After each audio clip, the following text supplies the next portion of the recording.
Hello, welcome to my budget net worth tracker tutorial.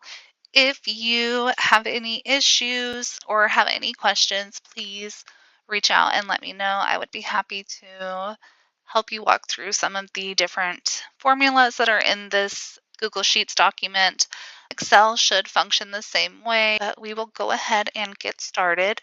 Since this is a brand new tracker and we are coming towards the end of 2025, I did go ahead and I set this up for 2026.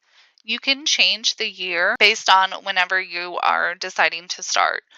When you change the year, you want to change it here on the Setup tab. That will change it for the calendar. That will update the dates as well for all of the months. And in your net worth dashboard, it will also update here where you see the 2026. All right.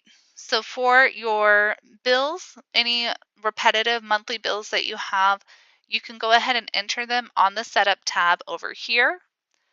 I do have just a little handful of your typical bills that you're going to see. Any fields that are white, you can type into, and then any fields that are this shaded color, I ask that you do not type into them because as you'll see, they have formulas built in to auto-populate data. So here I'm just going to go ahead and I'll fill in for the mortgage, $2,000. The payment type is an optional field. The only purpose of this is if you are needing to know, does this automatically come out of your account or is this a manual payment? I do find this helpful if you have a lot of manual payments set up and you are, for example, going to be out of the country, going to be without internet, or without some kind of ability to make that payment. One thing that I have noticed is when you are out of the country, it will pick up on your location. And so you may not be able to access some of these websites, especially like your local utilities and stuff, in order to make those payments. So you could have someone that you trust at home log into these accounts, make those payments for you. But for me, my mortgage is auto drafted. These are pretty spot on with my actual bills, annual and auto. And so then once you've filled in your monthly bills, you can either keep going down the page to complete the setup, or if you want to jump into the month that you're wanting to work with, you can do that as well. We will go ahead and stay on here and then just move down. For debts, it's going to work the same way. Any debts that you have that you need to enter, you can enter here. So we'll do Visa credit card, student loan, and car loan. You can put in your due dates here. Let's do actually 28th and then 29th. Your minimum payment. I know that if you have a credit card, this will fluctuate.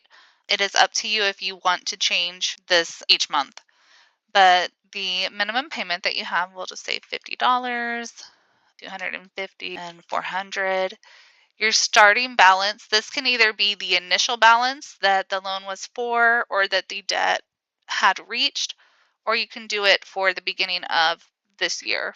So I'm going to go ahead and we'll do 670, 20,000, and then 10,000. The current balance, so as you can see, it will not auto-populate because it is a white field. With this one, the reason why I have it set up to not auto-populate based off of payments that you're making each month is because of the interest rates that most debts come with. So what you can do is just come out here at your liking and enter in your current balance so that you can see the progress that you have made. Savings and sinking funds are the same. You can enter in whatever your goal is, your starting balance. The remaining will auto-populate, and these can change because once you've dug into your sinking fund, then or your emergency fund, house savings, car savings, obviously those numbers will fluctuate, so you can change the starting balance. Investments as well. We have retirement stocks, crypto. If you have any additional investments that you would like to include, you can enter those as well. And then I will go ahead and move over to January. And in the January budget form, It does have some auto-populated fields, some charts for you, and some additional information. Here you have your to-do list, your goals, your notes that you can enter in for the month. You can also enter in your income if you have any rollover from your checking account from the previous month. You can enter that in. And then your expected income. We'll do 2000. The monthly bills are going to, this drop down is going to coincide with the setup from what you have entered in over here. So if you add a new bill, it should be available in your drop down.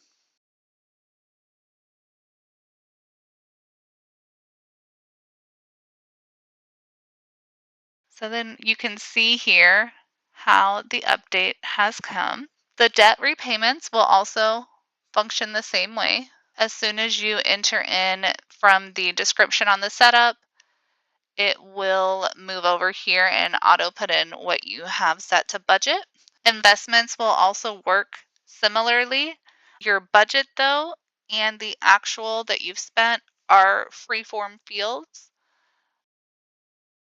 Savings works the same way, and your sinking funds will also work the same way.